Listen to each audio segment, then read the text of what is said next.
Good afternoon and welcome everybody to our webinar, Air Pollution and COVID-19.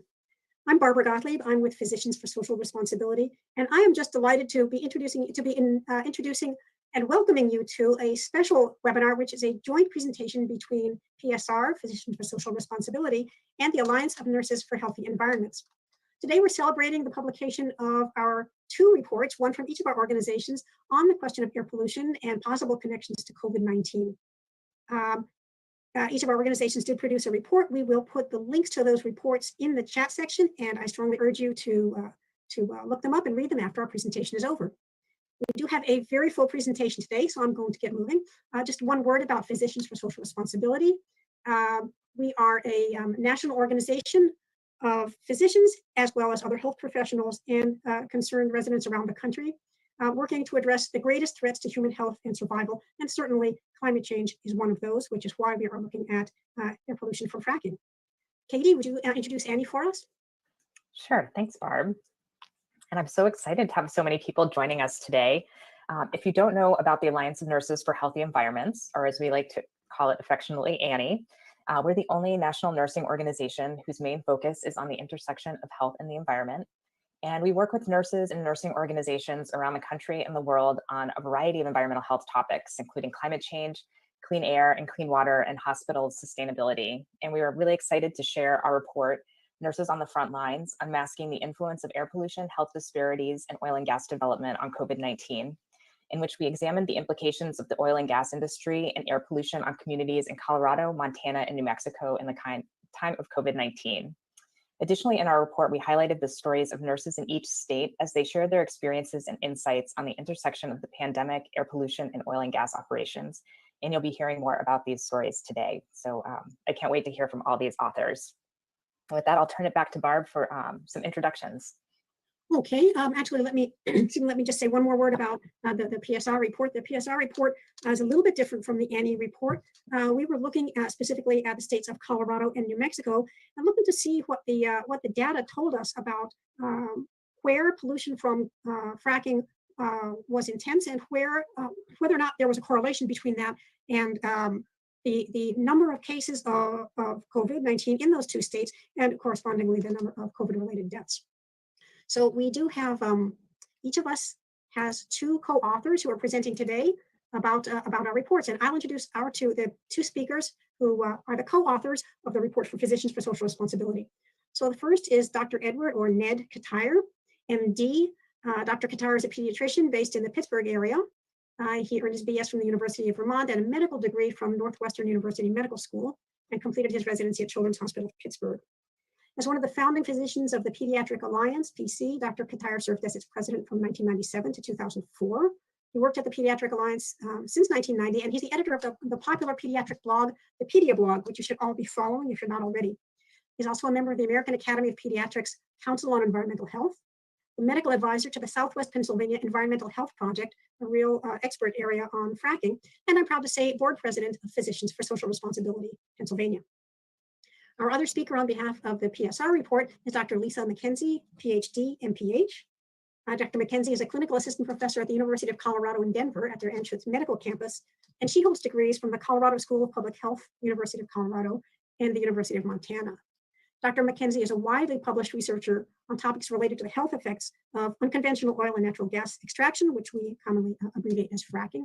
Her research spans many years and a range of topics, just a few of which are congenital heart defects and intensity of oil and gas well site activities in early pregnancy, relationships between indicators of cardiovascular disease and intensity of oil and natural gas activity in northeastern Colorado, and environmental justice in unconventional oil and natural gas drilling and production, all of which you'll see the relevance of when you hear from Dr. McKenzie. So Katie, could you introduce your speakers, please? Thanks, Barb. And so we have two of our report authors here today. I just also wanted to say thank you to Dr. Azita Amiri, who was one of the other co-authors. It was a really awesome group effort working on this report together. First, we'll be hearing from Dr. Ruth McDermott Levy, who's an associate professor at Villanova University's M. Louise Fitzpatrick College of Nursing, and is the co-director of the Mid-Atlantic Center for Children's Health and the Environment. She's worked with families living in fracking communities of northeastern Pennsylvania to study, educate, and reduce environmental health risks. She's recognized as an expert in environmental health nursing education and has authored several publications regarding implementing environmental and climate health into the nursing curricula and the health impacts of fracking. Kara Cook is the Director of Programs for the Alliance of Nurses for Healthy Environments.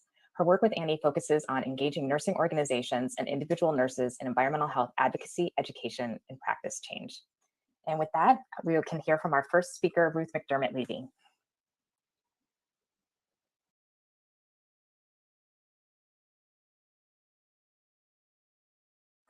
Okay, there you go. Okay. Thank you, Katie. And I'm trying to, there, you should be able to see this. There you go. Okay.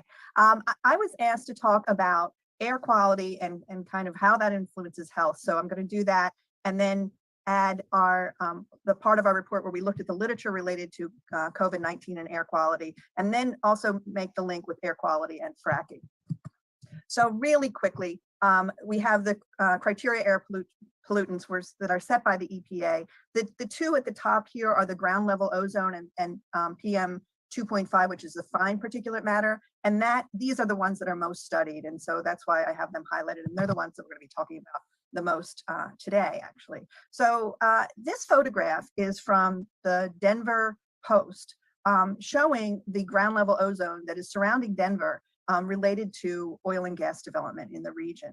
And ground level ozone is a very potent pulmonary irritant. And so if you have pulmonary disease to begin with, it can be a problem, but it also can be a problem for healthy lungs. And so people who don't have pulmonary disease can feel tired, short of breath in the presence of ground level ozone. This air pollutant occurs from secondary pollutants of volatile organic compounds that we will be talking about, and nitrogen dioxide. And there's a photochemical response. So when in the presence of sunlight, we have a lot of ground level ozone. And so again, this is what it looks like, and you can see it in cities around the country and in other regions as well.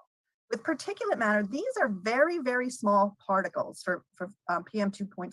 So we're talking about 2.5 microns, excuse me, that are very tiny and are so small that they can actually float and travel quite a distance. And so when we think about those particles and also the moisture, that because they are so small, they can actually get into our lung passages, get down into the alveoli, and actually there's risk that they can cross the capillary into the capillary beds and go throughout the organs of the body. So PM 2.5 is a very important air pollutant. And this slide, which I'm sure many of you have seen before, this gray tube here is actually the size of human hair. So it kind of shows how very small this is.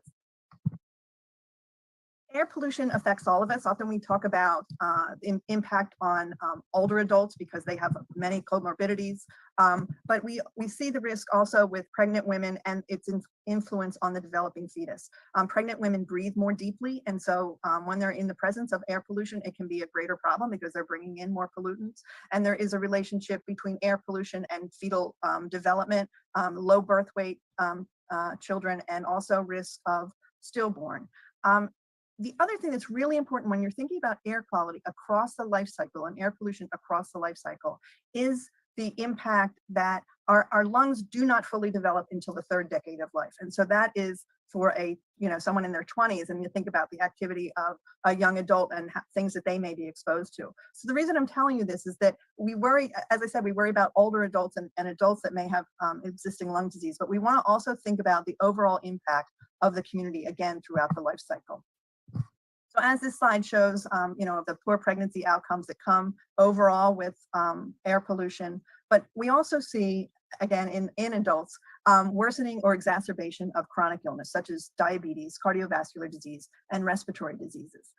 This list is the list of people that are at risk for severe COVID-19 or greater mortality from COVID-19. And so when people live in an area of high air pollution, they have these risks anyway, and then we've coupled it with a very infectious virus. And so the studies that we found in our report, so we did an initial review of the literature, and we found in an Italian study that there was a relationship between a variety of air pollutants. You can see PM 2.5, PM 10, which is larger particles, nitrous dioxide, carbon dioxide, and ozone all had a greater incidence of COVID-19 infection. And these studies were done with controlling for population density. So even in urban settings where people are close together, there was a greater risk. The study in the United States that got a lot of attention was out of Harvard School of Public Health.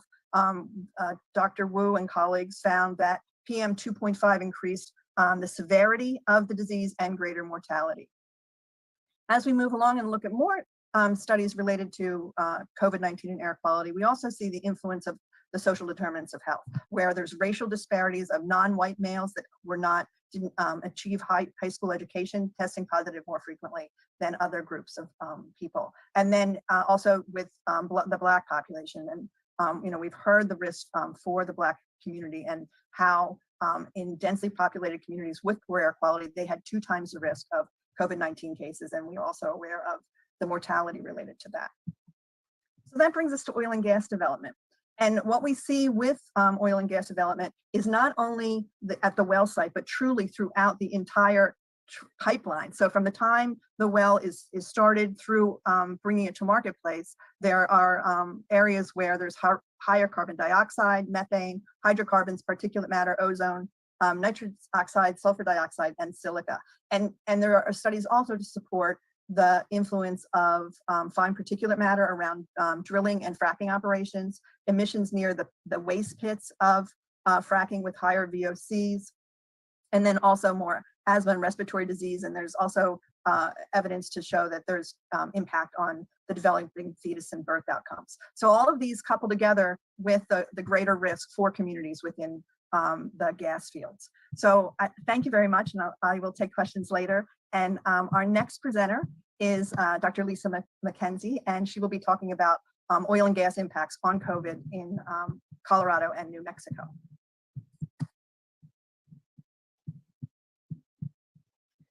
Thank you, Ruth. And I'm just going to pull up my slides here.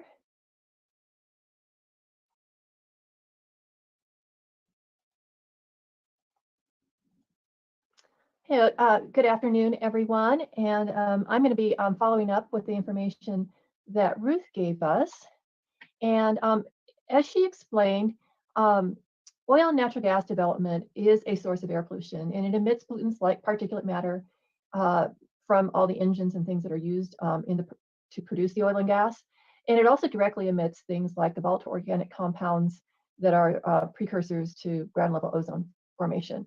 Additionally, it also directly emits benzene and other toxic or hazardous air pollutants. So since we already knew this and there's a good body of literature supporting this, the question we want to know was, would we see anything in COVID incidents and COVID mortality in Colorado and New Mexico counties that had a lot of active oil and gas production going on? And we want to know if there was more COVID incidents and mortality in those counties than we would expect in the state. And the result of this work would be so we could generate hypotheses for additional studies. So what we did is we selected 5 counties in Colorado and 5 in New Mexico, and these counties included the 3 top producing oil and gas producing counties in the state, and they also included the major oil and gas production basins in each state.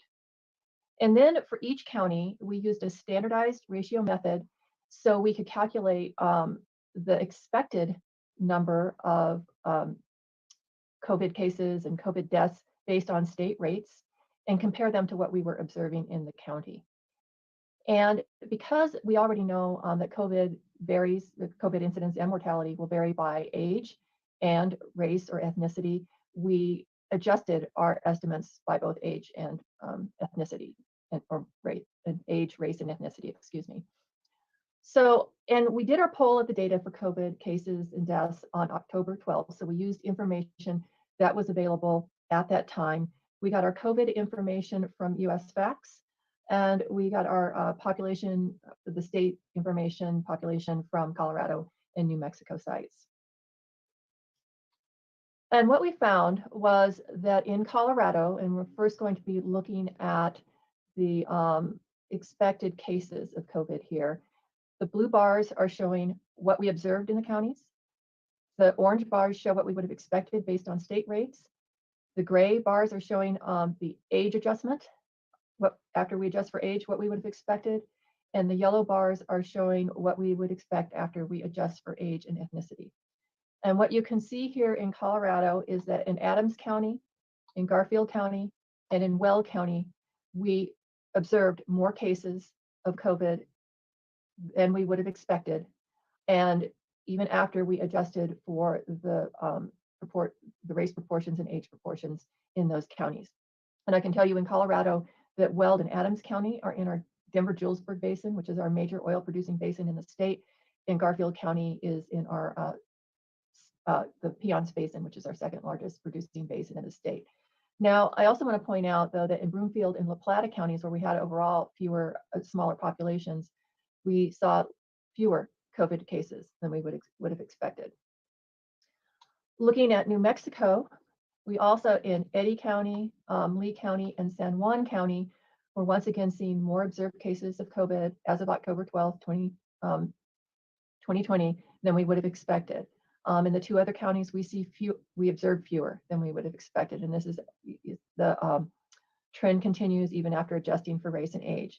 One thing I do want to point out here on this slide is San Juan County, how big of a change this adjustment for race made in the expected number of cases. San Juan County has a very large Native American population, and we know that COVID hit the Native American population especially hard.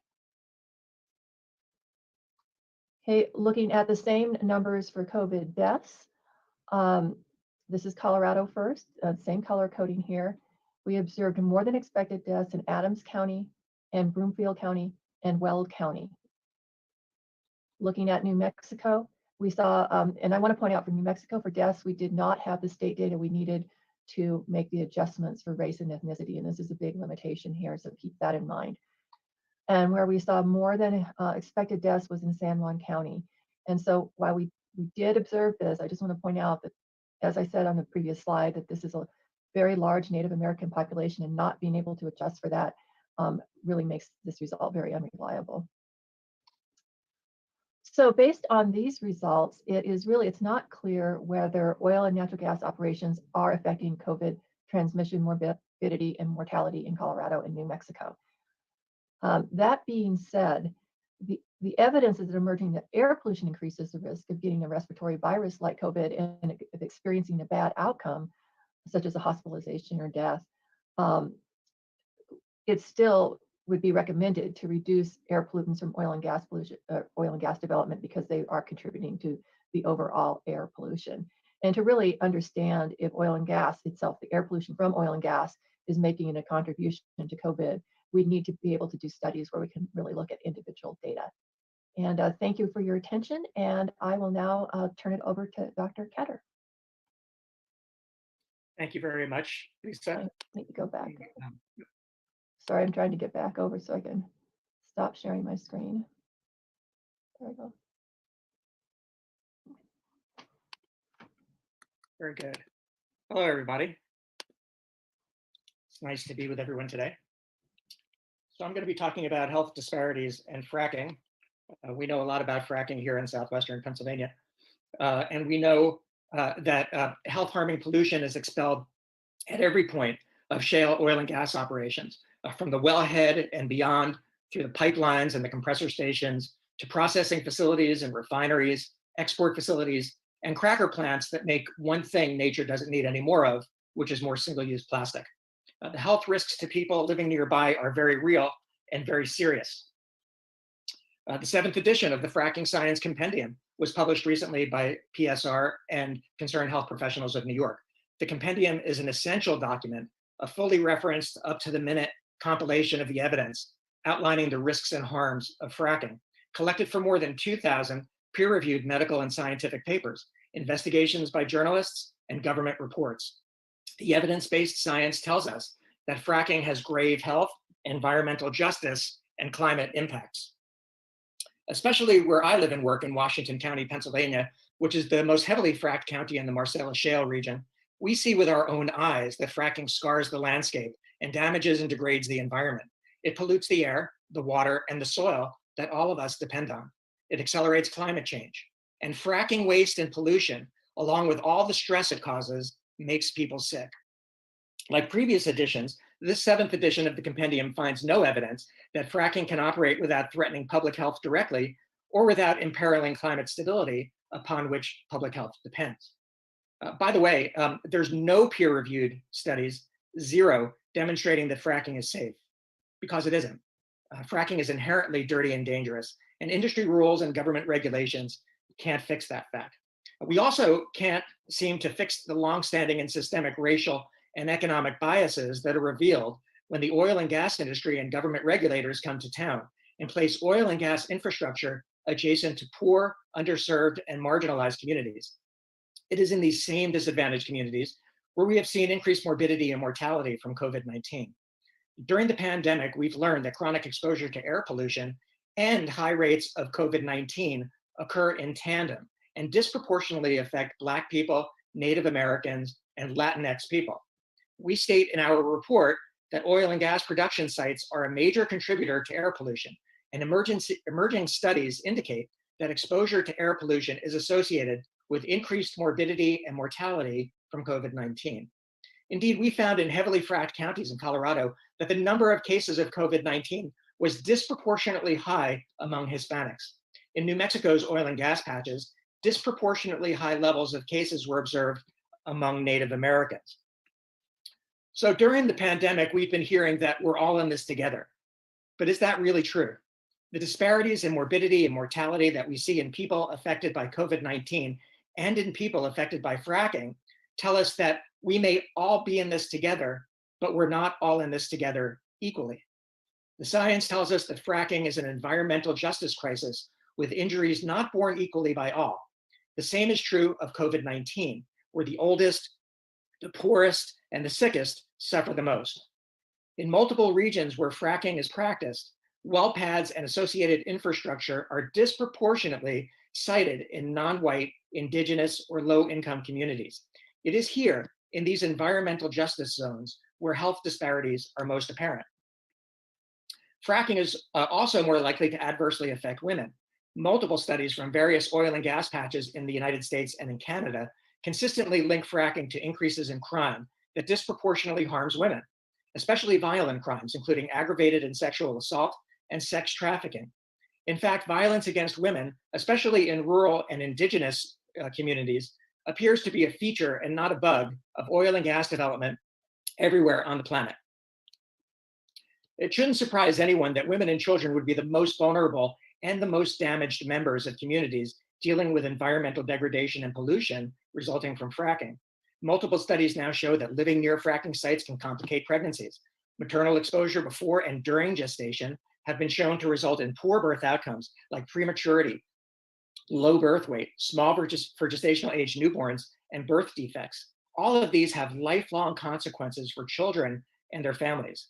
Health disparities from fracking are seen in other community members, the same people who are being hit the hardest from COVID-19 and the ones who will feel the impacts of climate change the most. Older people and those with limited financial resources are at risk, as are Black, Indigenous, and other people of color, as I've mentioned, who often live in environmental justice zones close to polluting industries like the oil and gas and petrochemical industries.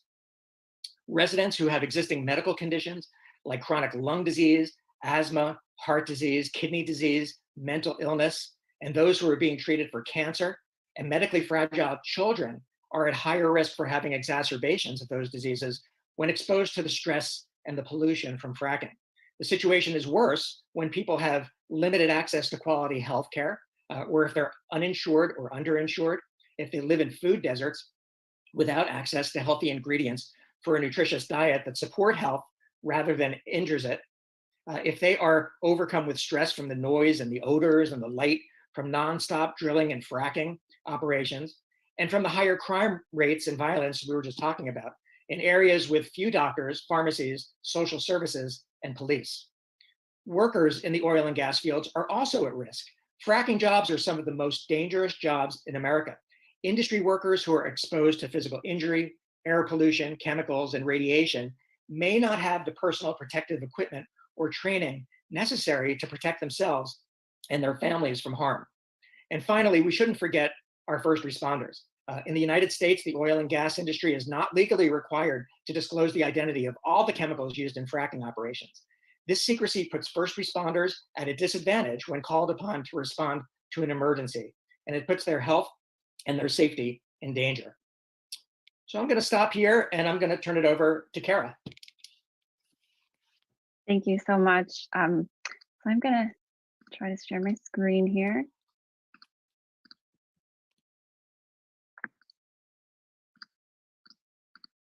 All right. Thank you, everyone. It's so great to be here with you all today. And I'm just going to share a little bit about the part of the Annie report that I helped to work on specifically. And one of the things that we wanted to do with this report is, as we were seeing the role of nurses in the pandemic response really being highlighted on a global level, we wanted to talk with nurses to hear their experiences about living in community near or in communities where there's heavy oil and gas operations, and to hear more about what they were seeing on the front lines relating to this intersection of air pollution, COVID-19, and oil and gas, and really start to see some of the human impacts, the human component of the data and the statistics that we were finding in the report. And so for the report, I interviewed 3 nurses from Colorado, Montana, and New Mexico. And over the next few slides, I'm just going to give a quick overview of some of the stories that they shared with me. So the first nurse I interviewed was Dr. Darcy Martinez, who is a family nurse practitioner living in Commerce City, Colorado. And Commerce City is located in Adams County, and it's home to just over 900 oil and gas facilities. And Darcy shared with me that one of the biggest concerns relating to air pollution where she lives is the local refinery. And Commerce City is home to the Suncor refinery, which if anyone is in that area, you probably know this refinery very well. It's considered one of the state's largest polluters, emitting more than 800,000 tons of hazardous air pollutants a year. And it's been found to be in violation of state and federal air pollution standards a number of times. In addition to the kind of existing air pollution that this area struggles with, in 2020, when I interviewed Darcy, Colorado had just experienced its largest wildfire in the state's history.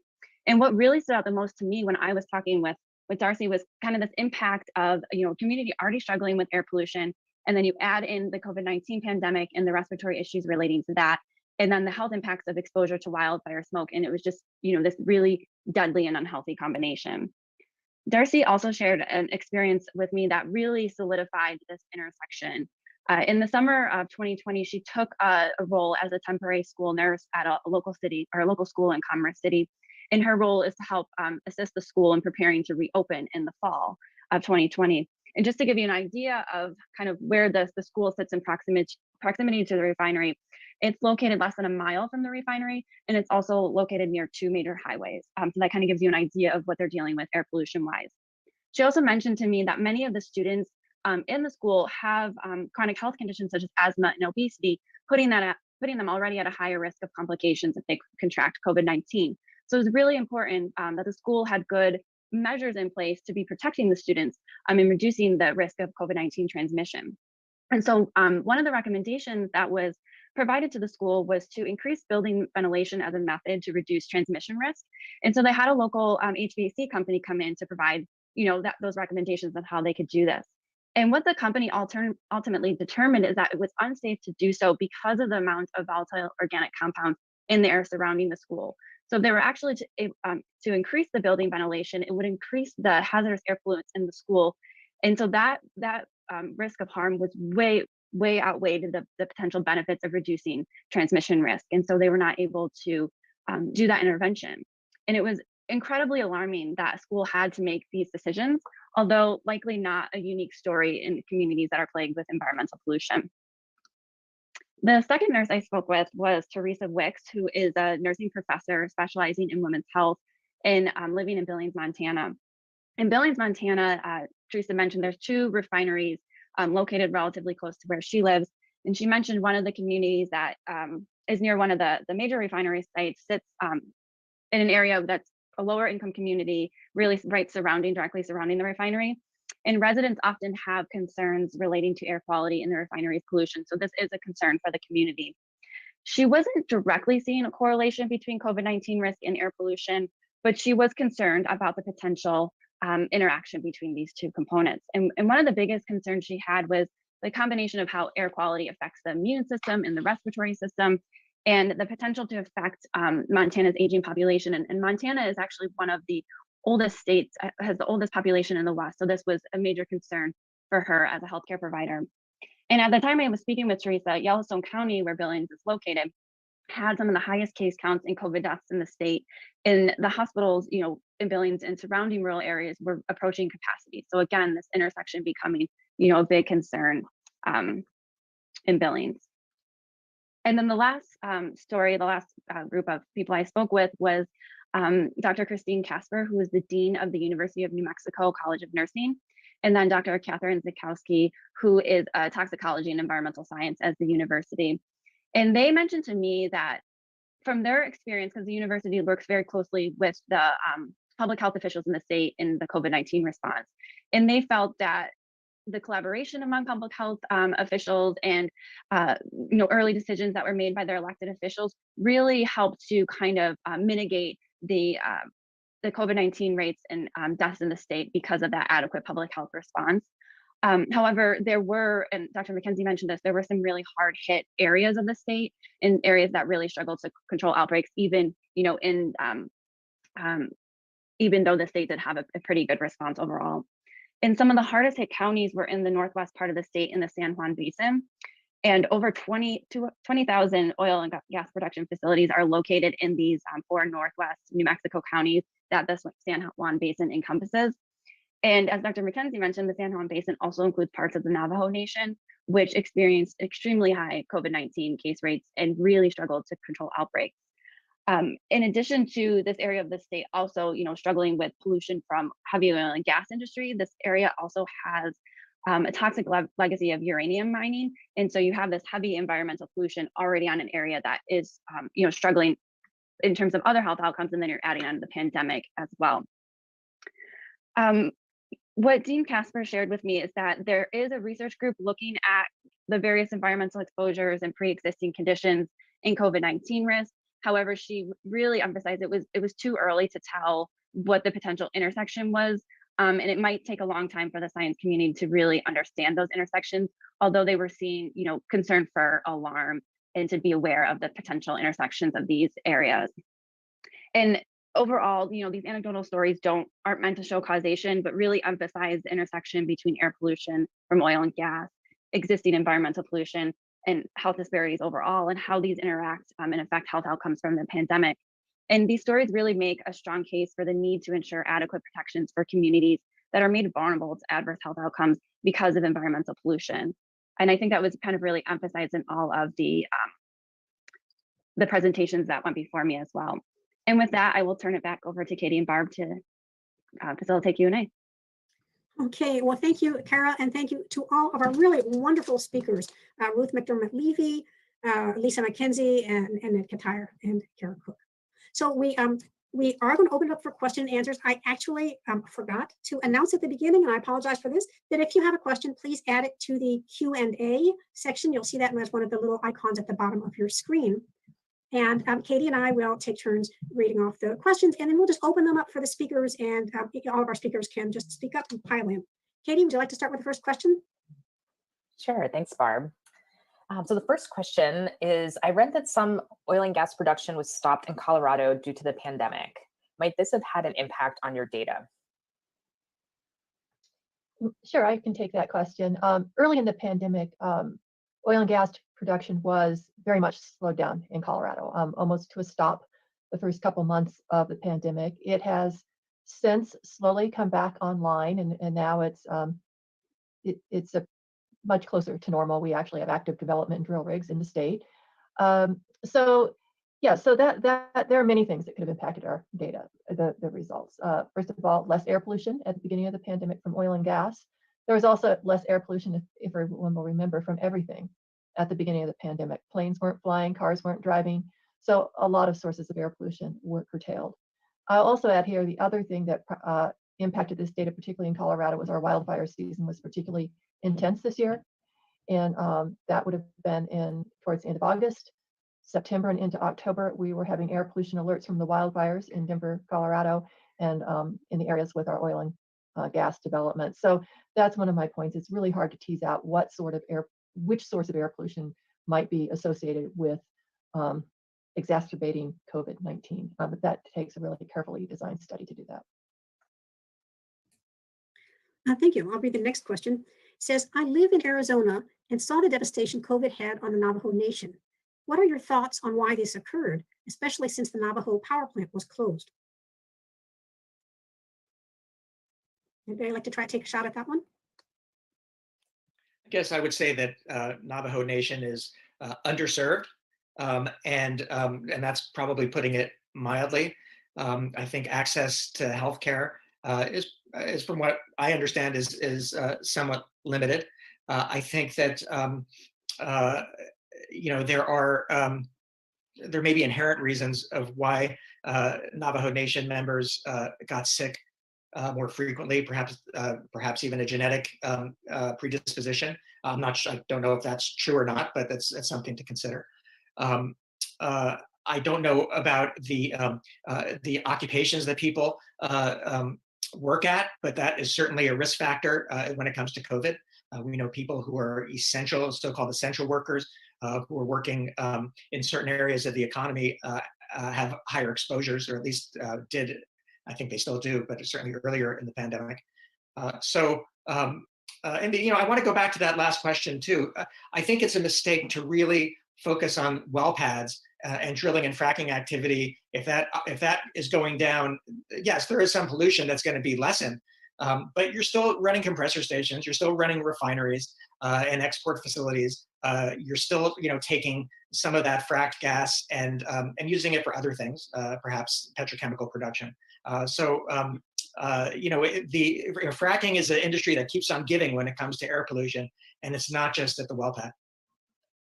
And if I can add to Ned's comments, actually both of them, the Navajo Nation also has comorbidities as a population, and one of them is diabetes, and so that is a known risk factor for severe COVID-19. So in addition to all the other issues that Ned mentioned, it's a group that has some significant comorbidities. And thinking about the air quality, yes, the well pads weren't working, weren't in full operation as Lisa and Ned described. But if you have existing chronic air pollution, we have then people with lungs that are already irritated and inflamed. And so Ned's comment of it keeps on giving, even when it slows down, it keeps on giving to the human organism. And I would just add to all of that, and I think Kara had mentioned this, in the Navajo Nation, particularly in the San Juan Basin, there's legacy uranium mining, and that's been an environmental stressor there for quite a long time and impacted the health of people there. So that's an underlying environmental condition. And I'd also just add to, in talking with some folks that were working with the Navajo Nation, there were many there who didn't have access to clean running water. And so, we were talking to everyone, you need to be washing your hands, but how can you do that if you don't have clean running water in your home? So, the multiple stressors that they were experiencing and are still experiencing. So the next question is concerning the data. And I know we struggled with this with our report, and I'm sure you had the same issue with your report with PSR, is looking how to access the air quality data. Like, are you able to get real-time data, on PM 2.5 or ozone in those counties so that you can then see, overlay that with the morbidity and mortality related to COVID-19?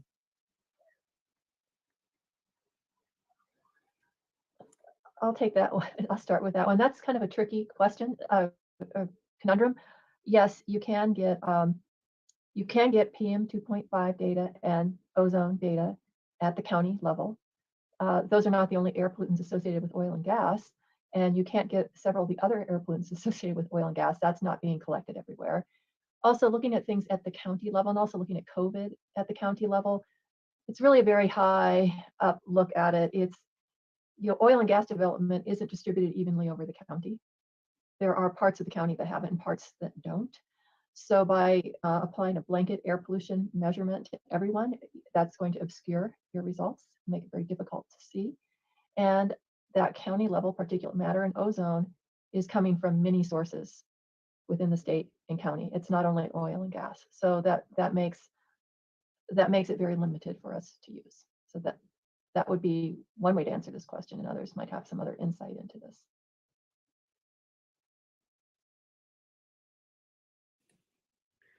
If we don't have other respondents to that question, we do have other questions stacking up, so I'll move us along. First, I just wanted to share a comment from one of our attendees in regard to the many things you said about the varied sources of impacts on the Navajo Nation and the cumulative effects. The person said, all excellent points. Thank you for your information and thoughts on the Navajo Nation. This is a population that is near and dear to me and I've worked with extensively. So thank you for your input. Here's another question. What is the reason for violent crimes, including rape, associated with oil and gas production?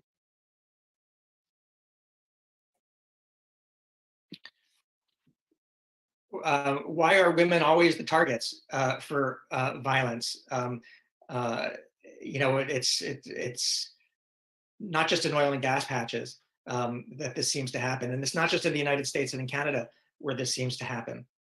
It's extremely ugly that this happens at all.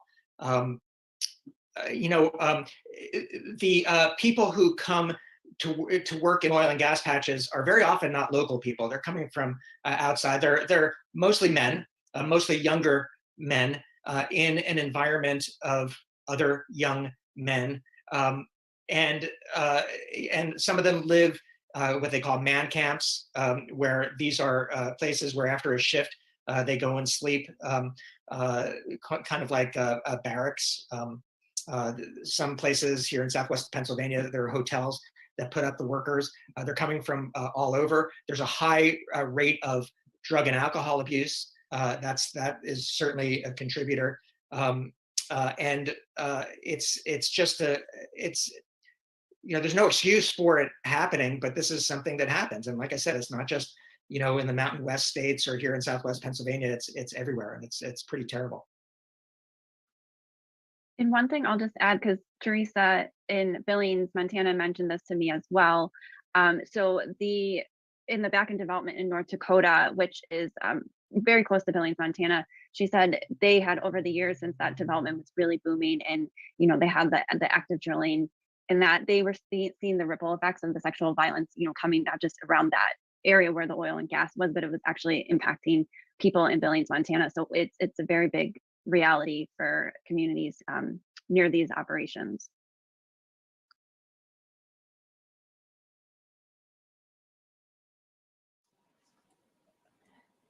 Thank you to everyone who's been sending in all of these questions. These are great. So next question, can you speak to how these reports will be used and what are some next steps? I wonder if I shouldn't speak to that. This is Barb Gottlieb from PSR. First of all, I'd like to tell you a little bit about how these reports have been used. After publishing our reports, we shared them with our members, especially in the target states, the states that were studied.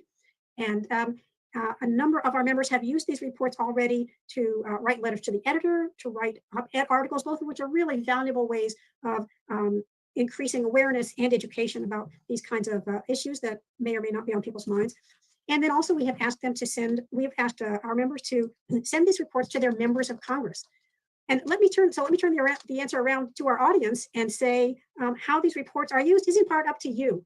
Let me mention that Congress is right now in recess. That means that your members of Congress are probably home in the district. It's a wonderful time to reach out to them. You can't visit them personally as you might have been able to in the past, but you certainly can through their websites. Tell them what you've learned from these reports. Tell them what you've learned on this wonderful webinar today, and send them the links. Send them the links to the reports. They're now both posted in the chat. So how we use this material, this information, how often we use this information, how effectively we use this information, it's also in your hands. So please do. Anybody else want to jump in? And I'll just add, in our report, we included recommendations for the new administration about what we felt was priority issues to work on relating to some of the findings in our report.